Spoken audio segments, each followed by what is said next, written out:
Hello friends, today in this video we'll discuss Gen Z, their live-in relationships and short gap love, divorces and parents dilemma. Gen Z ने love को एक redefine कर दिया है। आज की generation Gen Z completely redefine कर रही है कि लव, रिलेशनशिप और मैरिज के मीनिंग को। जहाँ पहले प्यार का मतलब होता था लाइफ टाइम कमिटमेंट, वहीं आज ये जनरेशन कहती है love is about connection not compulsion.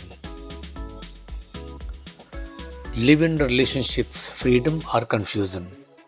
Gen Z के लिए लिव इन रिलेशनशिप एक बोल्ड बट प्रैक्टिकल चॉइस बन चुकी है। इनके लिए कंपैटिबिलिटी पहले आती है और कमिटमेंट बाद में। वो मैरिज को लास्ट गोल नहीं बल्कि एक चॉइस मानते हैं। ये कहते हैं पहले साथ रहकर देखिए फिर डिसाइड करेंगे। इसमें कोई डाउट नहीं है कि ये अप्रोच उन्हें इंडिपेंडेंट बनाता है, लेकिन कई बार इमोशनल कन्फ्यूज़न भी बढ़ाता है। कोई बाउंड्रीज, क्योंकि बाउंड्रीज ब्लर हो जाती हैं और एक्सपेक्टेशंस हाई हो जाती हैं, और जब रिलेशनशिप ख़त्म होता है तो एम्प्टीनेस बहुत ही डीप सीटेड होती है। Short gap relationships, fast life, fast bonds. Social media, DMs और डेटिंग एप्स ने लव को फास्ट फूड जैसा बना दिया है। Swipe left, swipe right and love begins और एंड्स इंस्टेंटली। ये जनरेशन से इमोशंस को एक्सप्रेस तो करती है, पर डेप्थ और पेशेंस में कमी आ गई है। कई बार रिश्ते शॉर्ट गैप थेरेपी बन जाते हैं। ब्रेकअप के बाद लोनलीनेस से बचने का तरीका।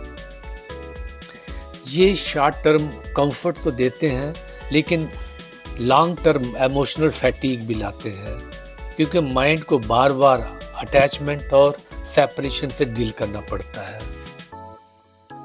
डाइवोर्सेस और रिलेशनशिप फैटीग। आज की रियलिटी है डाइवोर्सेस रेट बढ़ रहे हैं, और वो भी यंगर कपल्स में। Reason unrealistic expectations, instant gratifications और lack of communication. Gen Z emotionals हैं, लेकिन साथ ही सेल्फ रिस्पेक्ट और इंडिपेंडेंस को बहुत इम्पोर्टेंस देते हैं। अगर उन्हें लगता है कि रिलेशन में ग्रोथ नहीं है तो वो जल्दी मूव ऑन कर जाते हैं। उसके लिए self love is non negotiable, और ये अच्छी बात भी है, लेकिन जब इमोशनल मैच्योरिटी और पेशेंस की कमी हो तो फ्रीडम भी समटाइम्स लोनलीनेस में बदल जाती है। Parents dilemma, traditional versus transformational. Parents के लिए ये चेंज सबसे बड़ा इमोशनल चैलेंज है। उनके समय में रिलेशनशिप सेक्रेड थे, पवित्र थे, till death do us part. अब बच्चे कहते हैं till it feels right we'll go ahead with this. Parents confused हैं, क्योंकि ये मॉडर्न कल्चर है या वैल्यूज़ का इरोजन। वो डरते हैं कि कहीं बच्चे टेम्पररी हैप्पीनेस के पीछे लॉन्ग टर्म स्टेबिलिटी को नहीं खो रहे। लेकिन एक बात पेरेंट्स को समझनी होगी कि Gen Z इमोशनल फूल्स नहीं है।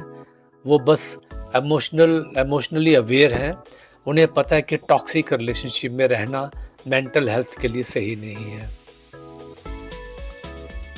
Cultural shift, love in the age of awareness. हम ऐसे दौर में हैं जहां लव और लॉजिक दोनों साथ चल रहे हैं। Gen Z के लिए लव का मतलब है पार्टनरशिप, जहां दोनों ग्रो करें, एवॉल्व करें और अपने पर्पस को भी पूरा करें। सोशल मीडिया ने उन्हें एक्सपोज कर दिया है, थेरेपी ने सेल्फ अंडरस्टैंडिंग, और ग्लोबल कल्चर ने फ्रीडम टू चूज। यस, ये चेंजेस फास्ट हैं, लेकिन ये एवोल्यूशन भी है। Bridging the gap, parents and Gen Z। इस जनरेशन को जज करने से बेहतर है कि उन्हें अंडरस्टैंड करना। पेरेंट्स को चाहिए कि वो ओपन कन्वर्सेशन करें, क्रिटिसिज्म नहीं कंपैशन दें, क्योंकि हर जनरेशन का लव लैंग्वेज अलग होता है। पुराने समय में भी साइलेंस ही लव था और कम्युनिकेशन ही केयर है, और आज कम्युनिकेशन ही केयर है। अगर पेरेंट्स सुने और बच्चे समझे तो ये गैप ब्रिज हो सकता है। Finally I will conclude by saying that एक न्यू डेफिनेशन ऑफ लव जो है वो निकल के आ रही है कि लव अब केज में, पिंजरे में नहीं रहना चाहता। वो एक कनवास है जहाँ पर हर कोई अपनी स्टोरी पेंट कर रहा है। ज़ेंजी अपने तरीके से प्यार करना चाहती है, कभी शॉर्ट, कभी डीप, कभी कंफ्यूजिंग, पर हमें हमेशा ऑथेंटिक रहते हैं। वो ये जनरेशन शायद ट्रेडिशनल नहीं है, पर वो ट्रुथफुल है, उन्हें दिखावे का नहीं, रियल कनेक्शन का हंगर है। और यही है मॉडर्न लव की सबसे बड़ी strength, freedom with awareness. Thank you very much for watching this video. Please do subscribe my channel, share, like and comment. Thank you very much.